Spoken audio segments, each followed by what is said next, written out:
Bonsoir à tous, bonsoir à toutes, culturistes de la force, de partout, d'ici, de là-bas, de maintenant, de demain, d'hier, conscient ou pas. C'est encore moi, BCL, votre humble serviteur, le petit Bantou, comme dit souvent une personne qui répond au nom de Rachel et qui vit quelque part à Goma. Euh, Ce soir, j'ai envie de parler d'un sujet que j'ai gardé intérieurement pendant très longtemps. Ce soir, j'ai envie de parler de quelque chose dont j'aurais dû parler ouvertement il y a quelque chose comme une année et demie peut-être. Je me rappelle, j'étais à Kinshasa et je revenais du sport, je revenais de... parce que je joue au foot les vendredis soirs à Kinshasa, les vendredis soirs et dimanches, et avec des groupes de vétérans. Et on rentrait avec deux frères, deux grands frères à moi que je respecte énormément. Des gens qui ont réussi dans la vie, des gens qui m'inspirent beaucoup dans leurs qualités professionnelles, sociales, humaines et tout. Et malheureusement, comme vous le savez, il arrive qu'on respecte beaucoup de gens, qu'on les aime énormément, mais que quelque part, peut-être ces personnes peuvent dire des choses ou avoir une certaine conception des choses qui ne cadrent pas avec la vôtre. Dans mon cas, personnellement, je me rappelle qu'on parlait.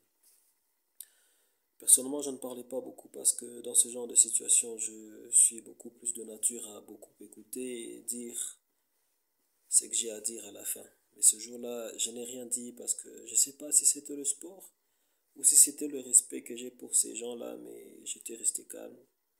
Et pendant une année, ça m'a beaucoup travaillé parce que quand quelqu'un compte pour vous, quand c'est quelqu'un que vous respectez, quelqu'un que vous aimez beaucoup, vous n'oubliez pas certaines choses aussi importantes que ça. Quand quelqu'un que vous aimez beaucoup pour ses qualités dans la vie finit par dire quelque chose qui va à l'encontre de certaines des qualités que vous aimez et qui pourtant semblent être en harmonie avec les autres que eux semblent afficher à X, Y point que vous admirez énormément, eh bien, à chaque fois que vous pensez à ces personnes, vous pensez à ce point qui crée de la confusion. Donc, de quoi est-ce qu'il s'agit? Ces deux personnes avec qui on était parlaient de la société, ils parlaient des acteurs différents de la société et à un moment, ils ont dit quelque chose au sujet de l'honneur. Ils ont dit que dans la société dans laquelle on vit actuellement, l'honneur n'a plus de valeur. Je me rappelle beaucoup de ces deux mots parce que ça rimait. Honneur, valeur. L'honneur n'a pas de valeur. L'honneur n'a pas de valeur. Je ne sais pas ce que vous en pensez. Moi, là, je viens de Goma. Je suis parti assister un frère qui a vécu une situation un peu douloureuse. Et comme notre plus grand frère dit toujours, dans le bon, dans le bon. Donc, ce soir-là, j'étais resté dans l'attitude de dans le bon. Je n'ai rien dit, mais j'ai eu mal parce que, écoutez, on vit dans une société où il y a quelque chose que les gens doivent comprendre. Ce n'est pas parce que les gens disent de vous que vous êtes un honorable que vous êtes une personne d'honneur. Ce n'est pas parce que les gens vous appellent honorable que vous êtes quelqu'un d'honneur. Quand les gens finissent par croire que l'honneur n'a pas de valeur, je pense que, surtout quand ce sont des gens qui ont réussi dans la vie en travaillant dur, je pense qu'on est en train d'observer des signes indicateurs que notre société souffre moralement. Et c'est très dangereux parce que l'honneur, c'est quoi? Je ne vais pas aller dans le dictionnaire. Excusez-moi, je ne vais pas aller dans le dictionnaire, mais je vais dire ce que je pense, parce que c'est ce que je fais avec mes vidéos. Je dis ce que je pense, les analyses que j'ai faites et ce que la vie et le monde m'ont appris. Qu'est-ce que c'est que de dire que l'honneur n'a pas de valeur? C'est dire que avoir le souci de faire ce qui est juste, de faire ce qui est bien, de faire ce qui est juste et bien en même temps, n'a plus de valeur. Si on vit dans une société où des gens qui ont réussi pensent que faire ce qui est juste et bien n'a pas de valeur, c'est qu'on vit dans une société où nos leaders, ceux en tout cas qui arrivent à se hisser au sommet de la société, seront des gens pour qui le bien des gens qui dépendent d'eux n'a pas de valeur. Il faut y penser, il faut réfléchir. Donc, si vous vivez dans une société où les gens qui réussissent commencent à penser que l'honneur n'a pas de valeur, c'est que vous vivez dans une société où vos leaders, les gens dont vos vies dépendent, les gens qui sont appelés à travailler pour votre bien, ça sera des gens qui ne pensent pas que votre bien a de la valeur. Tendez l'oreille, ouvrez les yeux, écoutez. Ne faites pas qu'entendre, écoutez. Observez et regardez. Ne faites pas seulement l'une de ces choses. Et demandez-vous, la société dans laquelle vous vivez, est-ce que c'est une société où les gens considèrent que l'honneur a de la valeur? Est-ce que l'honneur a de la valeur dans votre société? Parce que moi, je commence à avoir peur.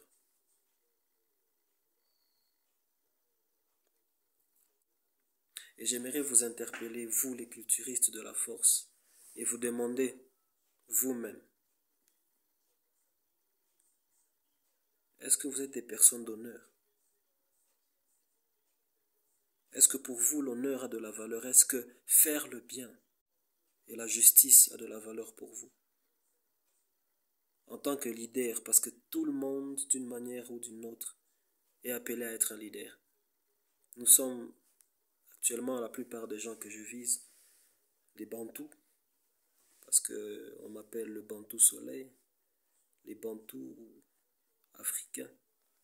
En Afrique, l'homme est censé être un père un jour. Tout le monde est appelé à être un leader donc. Si pour vous aussi l'honneur n'a pas de valeur, quel genre de leader serez-vous dans votre famille? Quel genre de leader serez-vous dans votre travail, dans votre quartier, dans votre société, dans votre ville? Quel genre de leader serez-vous? Dans vos associations, vous êtes des chauffeurs de taxi, des chauffeurs de moto. L'honneur n'a pas de valeur pour vous. On vous place à la tête de l'association. Et voilà que pour vous, l'honneur n'a pas de valeur. Quel genre de leader serez-vous? Quand les taximens de votre association viendront se plaindre pour X, Y sujet. Okoli ambongo, mais musala okosala angote. Musala okosala angote. Le travail, on le fait quand on a un service à rendre aux autres. Un point, un trait. Le travail n'existe que parce qu'on a un service à rendre aux autres. Sinon, ça ne s'appellerait pas un travail comme ça s'appelle aujourd'hui. Ça serait une tâche quotidienne comme balayer pour soi-même. Dans l'honneur, il y a une question de respect. Parce que même quand tu travailles chez toi-même à la maison, que tu t'assures pour que ta maison soit propre,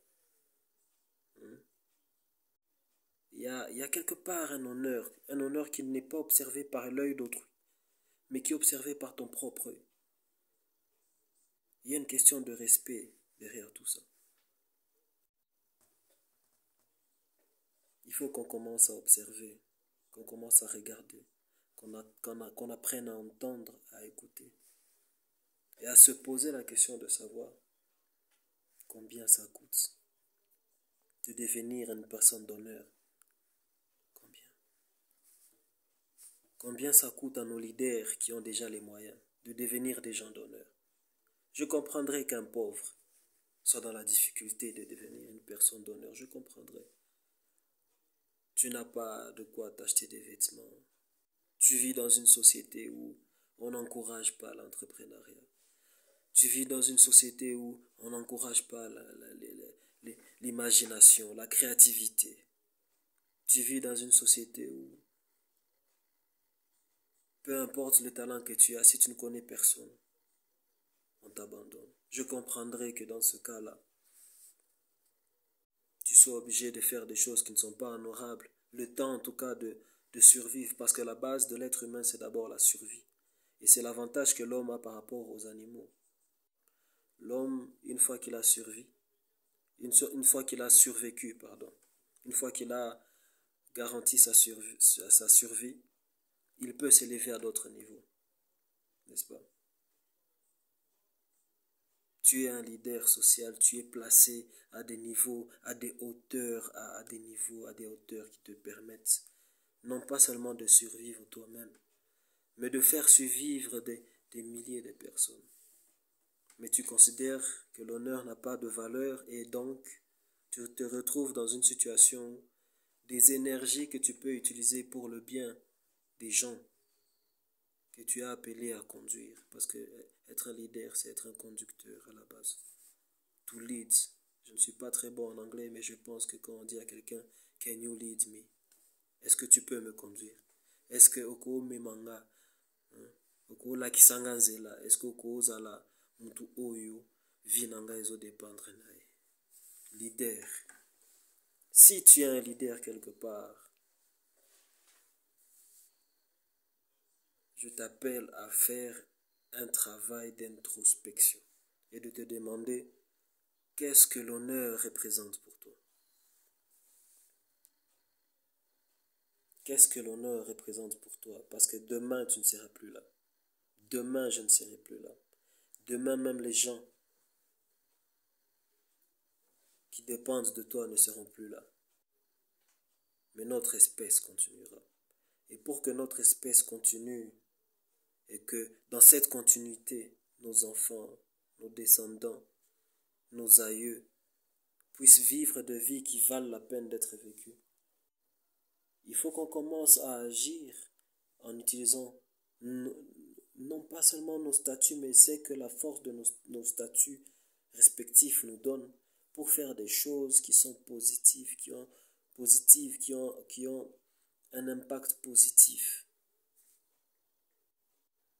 C'est dans ça que l'honneur vient. L'honneur n'est pas un objet que tu prends, que tu mets dans ta poche et quand tu passes, les gens disent ah voilà quelqu'un d'honneur. Porter une veste qui coûte 10 000 dollars d'une grande marque. Moi, je ne suis pas un sapeur, pas en tout cas pour le moment. Je n'ai pas les moyens de m'acheter une veste de 10 000 dollars en tout cas, même si je voudrais. Ça ne te fait pas passer parmi les personnes honorables. Tu es peut-être distingué, je dirais. Je ne sais pas si c'est le mot qu'on peut utiliser. Mais tu ne deviens pas une personne d'honneur parce que tu prends des objets qui symbolisent. Le symbole d'honneur, c'est dans l'action, dans les résultats de tes actions et dans l'impact que tes actions, que tes actes ont sur les autres, que tu le veuilles ou pas. Prendre 10 000 dollars, réaliser des actions qui ont de l'impact sur 1000 personnes. Il y a des jeunes qui peuvent se lancer dans l'entrepreneuriat avec 1000 dollars dans ton pays, dans ta ville, dans ton quartier. Mais toi, qu'est-ce que tu fais avec 10 000 dollars?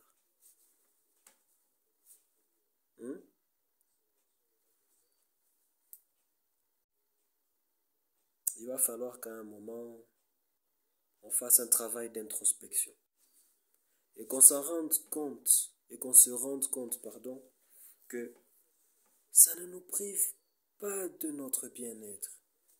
Ça ne nous prive pas de notre bien-être. Au contraire,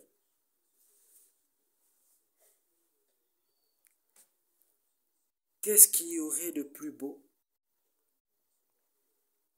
que de vivre dans une maison seule, avoir l'impression d'être heureux, si ce n'est pas de vivre entouré des gens qui eux aussi sont heureux.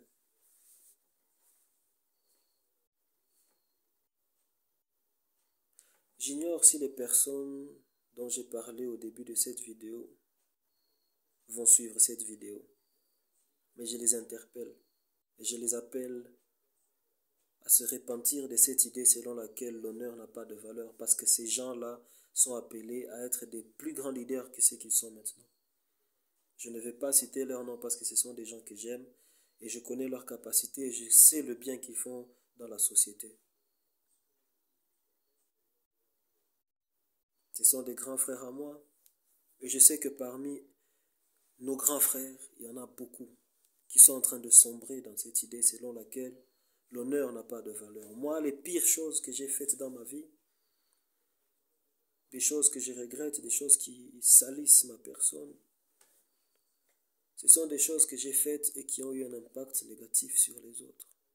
Ce sont des choses que j'ai faites et qui ont eu un impact négatif sur les autres, beaucoup plus que sur moi-même. Si je casse quelque chose qui m'appartient, moi-même, je travaille, je le rembourse. Mais si je casse quelque chose qui appartient à quelqu'un d'autre, si quelqu'un d'autre se dit, je vais investir avec ce gars et que je perde son argent parce que j'ai travaillé avec des mauvaises personnes. Si quelqu'un m'envoie du matériel, me dit, il me fait confiance, travaillons ensemble et que moi je livre ce matériel à des gens qui tombent dans des situations difficiles et on a du mal à écouler ce matériel. Et que je me bats pour réparer ce problème un jour, si Dieu le permet. C'est très différent de quand on fait du mal aux autres. Quand on se fait du mal à soi-même, ça va. Mais quand on fait du mal aux autres, quand on fait du mal aux autres, même si c'est pour se faire du bien à soi-même, on ne peut plus parler d'honneur et parce que cela est tellement mauvais, cela mérite d'être banni de notre façon de voir les choses.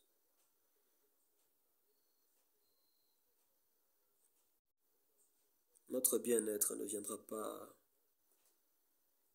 de là où certaines personnes veulent qu'on croie que ça viendra. Parce qu'il faut savoir une chose, celui qui te nourrit d'espoir, c'est quelqu'un qui te fait du bien. Et quand tu es dans la souffrance, c'est que tu cherches le bien, le bien-être.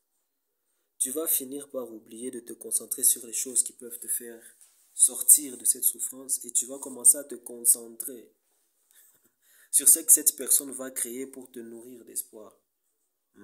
L'espoir, c'est bien. Ça donne la force de tenir dans les moments les plus obscurs. Mais l'espoir, ce n'est pas ce dont tu as besoin pour te sortir de la situation difficile dans laquelle tu es. Ce dont tu as besoin de te sortir, pour te sortir dans la situation difficile dans laquelle tu es, c'est l'action. C'est l'action. Et la bonne action part. Et de là. De là et de là. L'intention. La volonté. J'ai envie de faire ça.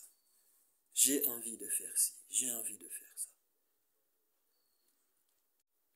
Il va falloir qu'on apprenne à aimer les choses différemment. Il va falloir qu'on apprenne à aimer l'autre. Si tu as la chance d'être un leader là où tu es, il faut que tu commences à apprendre à aimer les gens qui sont en dessous de toi. À aimer les gens qui dépendent de toi. Parce que quand on aime quelqu'un, comme je l'ai dit dans une de mes vidéos précédentes, quand on aime quelqu'un, on fait tout pour bien interagir avec cette personne. On fait même de son mieux pour être source de bien-être dans la vie de cette personne. Donc je ne vais pas beaucoup parler parce que il est tard. Je viens à peine de rentrer d'un voyage où j'ai vécu des moments un peu douloureux et c'est pourquoi je me suis dit, il faut que je commence aussi à parler de certaines choses qui peuvent peut-être un peu faire mal aux gens, qui se sentiront concernés. Mais on est tous concernés, moi particulièrement. Je ne dis pas ça parce que je suis parfait, parce que je pointe des gens. Non, non, non, non, non. Moi aussi. Dès aujourd'hui, je vais penser à la question d'honneur. Je ne peux pas réparer tout comme ça d'un coup, mais il y a une chose que je peux réparer qui ne me demande rien. C'est ma façon d'aborder les choses ici et ici. Ici et ici. Si vous êtes une personne puissante, sachez que votre puissance ne servira à rien. Si ici et ici, vous ne faites pas le travail qu'il faut faire. Soyons donc des gens d'honneur. Redonnons à l'honneur sa vraie valeur. Merci à tous, merci à toutes. C'était votre petit Bantou Soleil, votre petit serviteur, fondateur du mouvement des culturistes de force Bantou.